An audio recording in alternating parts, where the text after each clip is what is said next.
Je m'appelle Erin3. Aujourd'hui, nous avons une recette crème brûlée.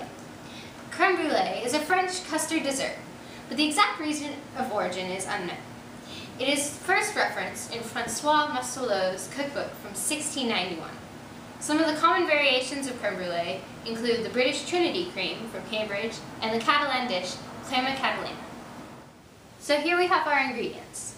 We have 946.4 milliliters of crème fraîche épacée, or heavy cream. We have 1 gousse de vanille, a vanilla bean. We have 236.6 milliliters of sucre, sugar, 6 grosses jaunes d'œuf, large egg yolks, and 1.9 liters of eau chaude, hot water. Premier, we have to preheat the oven to 163 degrees Celsius. Preheating the oven just gets the heat transfer started so that the crème brûlée is introduced at a high enough temperature that it doesn't have to gradually increase in temperature as it starts to cook. Suivant, place the crème fraîche épacée and the gousse de vanille into a medium pan and put it on medium-high heat and bring to a boil.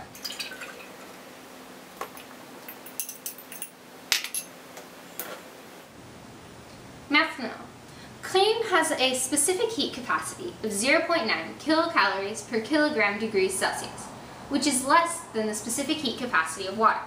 This means that it takes less energy to heat the cream than it would the water. Alors, this is going to take less time to boil than if it were water. As the crème fraîche is boiling, several different heat transfers are occurring. The flame is radiating heat onto the bottom of the pan, and then that heats the bottom of the crème fraîche. The crème fraîche rises, because heat always rises, and pushes the colder crème fraîche from the top, back to the bottom, which then gets heated, creating a convection flow.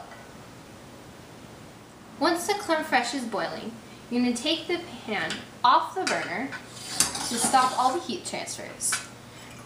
You're going to take out the gousse de vanille, because you don't want to find that in your crème brûlée. And you're going to cover and let it sit for 15 minutes.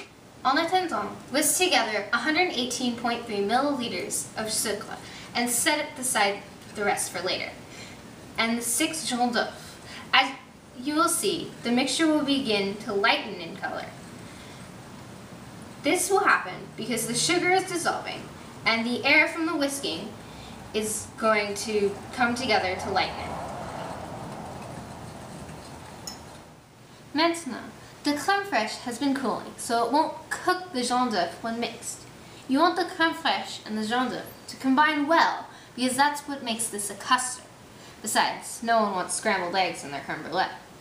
Alors, we're going to add the crème fraîche a little at a time, stirring consistently.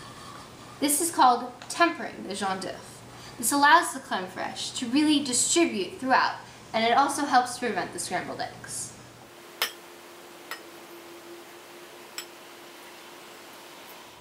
Ensuite, fill the ramekins up to the line and put into the pan.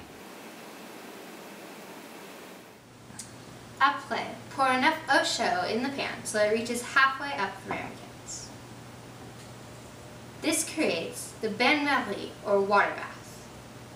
The bain-marie is used to make sure that there are no hot spots and no custard gets burnt. The eau chaude helps to ensure a constant and steady heat transfer to every part of every ramekin and prevent the hot spots.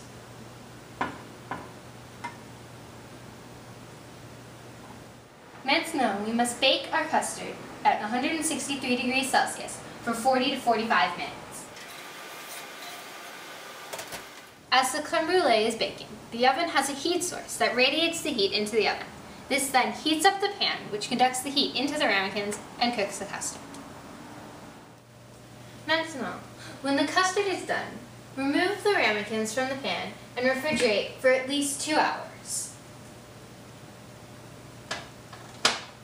The crème brûlée can be refrigerated for up to 3 days. This is done because crème brûlée is traditionally served cold. Bonjour. Alors, the crème brûlée has been refrigerated for about 24 hours. Ensuite, I left it out for about 30 minutes so it could come to room temperature. During that time, the heat was transferred from the air to the crème brûlée. That happened because energy always flows from areas of high energy to areas with low energy. The creme brulee had less heat than the air, so the heat from the air was transferred to the creme brulee. Maintenant, I'm going to divide the rest of the sugar evenly into each ramekin and spread it around.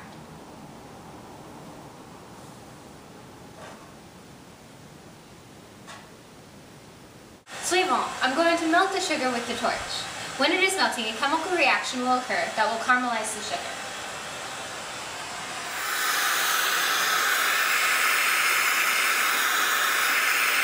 Finalement, let the creme brulee sit for 5 minutes so that the moisture can evaporate from the sugar. The top will become nice, hard, and crunchy. Bon appetit!